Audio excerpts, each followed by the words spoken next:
With a jellyfish cleared out and the generator's clean bill of health, we are heading 13.5 nautical miles to anchor at Rebecca Spit.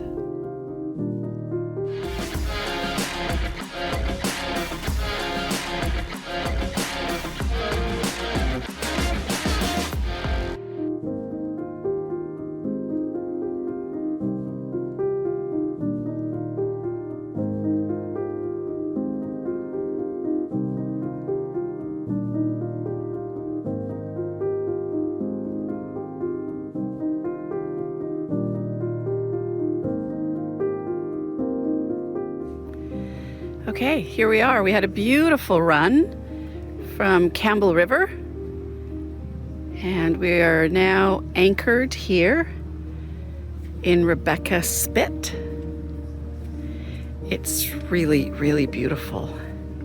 We're in about 70 feet of water, and we have a rather large neighbor. Rebecca Spit Marine Provincial Park on Quadra Island is a narrow, fishhook-shaped spit stretching about 2 kilometers. The driftwood strewn peninsula extends into Drew Harbour, offering sheltered anchorage, scenic trails, and sweeping views of the coast mountains. Hi there, Missy, MissyGoesBoating.com. Today we are anchored in beautiful Rebecca Spit here on Quadra Island, and it's a date night. Going to the Heriot Bay Inn for dinner. Let's see what they're serving tonight.